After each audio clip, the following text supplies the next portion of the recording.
Sa pagpapalawak ng teritoryo, maraming mga bansa na ang nasakop at naging kolonya, at maging ang Amerika na itinuturing na isang malakas na bansa ay nasakop rin ng British.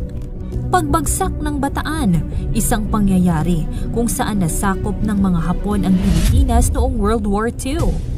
Ang pagsakop ay isang bagay na iniiwasan ng sinuman, kaya naman bawat bansa ay may kanya-kanyang estratehiya at paraan sa pagdepensa upang ang teritoryo ay maprotektahan nila.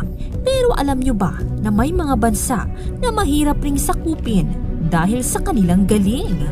Na kahit anong tangka ng sinuman ay mahirap agawin. Ano-ano kaya ang kanilang sikreto at taktika? Bakit tila naging imposible sa kanilang mga kalaban na sila'y sakupin? Kaya, ano-anong mga bansa sa mundo ang imposibleng masakop? Yan ang ating aalamin. Israel. Naging hamon para sa bansang Israel ang mga banta ng pagnanais na mabura ang kanilang maliit na bansang ito sa mapa. Kung kaya naman nahikayat ito na palakasin ang kanilang puwersa upang masiguro na hindi mapagtagumpayan ng mga kaaway ang naturang pakay sa kanilang bansa. Sumabak na ang bansang Israel sa 8 digmaan sa loob ng 69 na taon. At sa 8 digmaan na ito ay hindi pa natalo ang Israel. Bagamat nasa mahigit 170,000 na mga sundalo lamang mayroon ang bansang ito, ay ipinapatupad naman sa Israel ang mandatory military service, lalaki man o babae. Ang mga kalalakihan ay kinakailangang magkaroon ng military service sa loob ng 36 months, habang ang mga babae naman ay 24 months. Ibig sabihin, halos lahat ng mga mamamayan sa lugar na ito ay may kakayahan at kasanayan sa pakikipaglaban. At kung kinakailangan, ay maaaring makabuo ang bansang Israel ng mahigit 1,500,000 na mga sundalo. Nakapag-develop na rin ang Israel ng best missile defense system sa buong mundo. Russia. Minsan nang nagtangkang sakupin noon ni Napoleon at Hitler ang bansang Russia. Kilala man ang mga ito bilang pinakamagaling na mga mandirigma, at ang hukbo nito bilang malakas na puwersa ay hindi pa rin nila napagtagumpayan na sakupin ang napakalakas na bansang Russia. Naging kalamangan para sa bansang ito ang kanilang heograpiya bilang pinakamalaking bansa sa buong mundo. Higit pa riyan, ang bansang ito ay napapalibutan rin ng mga matatayog na mga bundok na nababalot naman ng makakapal na yelo. Nang mangyari ang ikalawang digmaang pandaigdigan, mapapansing umaatras lamang ang mga sundalo ng Russia mula sa kalaban nito. At aakalain mong isusuko na rin nila ang malaking bahagi ng kanilang teritoryo. Yun pala ay alam ng mga mandirigma ng bansang ito na hindi kakayanin ng kanilang mga kalaban na manatili sa kanilang lugar dahil sa labis na lamig rito. Bagay naman na naging makatotohanan dahil ito nga ang dahilan ng paglisan ni Hitler at ng kanyang hukbo sa bansang Russia. Sa kasalukuyan ay patuloy pa rin pinapalakas ng Russia ang militar nito sa pamamagitan ng pagpaparami ng kanilang mga sundalo, na ngayon ay nasa mahigit 1,000,000 na. Mayroon din silang 3,500 military aircrafts, 350 warships at 7,000 nuclear missiles.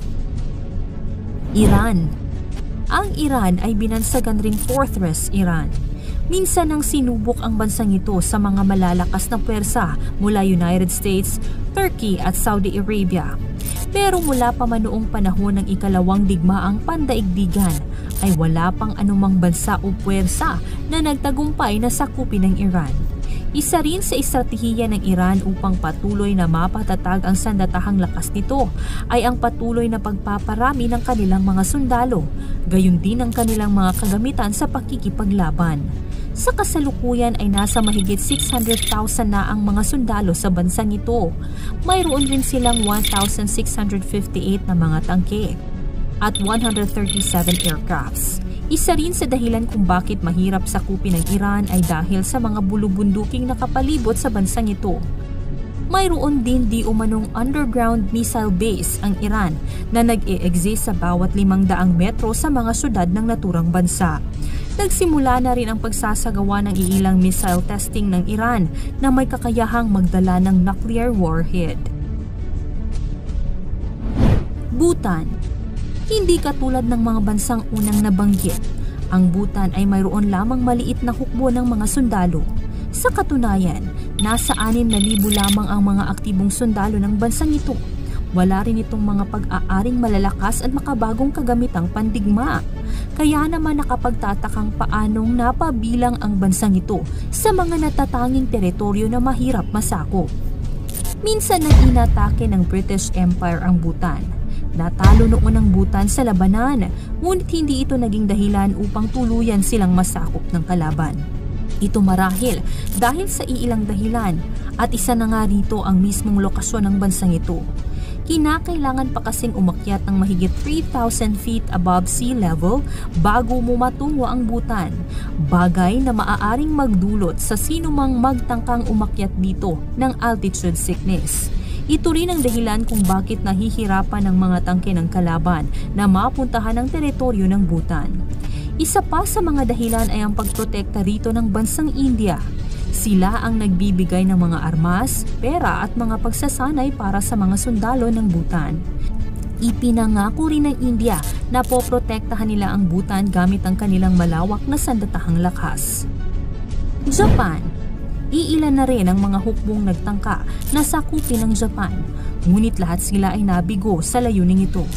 Maging ang mga Mongol, na kilala na mga mahuhusay na mandirigma, ay nabiguring sakupin ang bansang ito.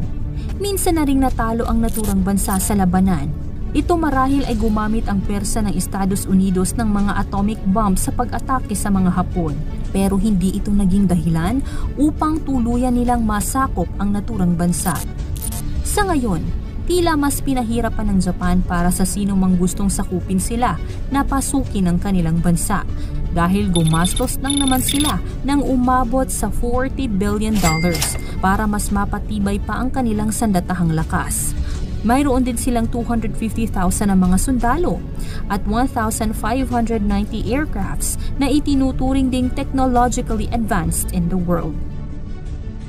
Iilan lamang yan sa mga bansang imposibleng masakop. Mapapansin rin nating sa pagdaan ng panahon ay tila mas nagiging handa na ang bawat bansa sa pagprotekta ng kani-kanilang sariling teritoryo. May alam ka bang bansa na matibay sa larangan ng pagprotekta sa kanilang lugar at mamamayan?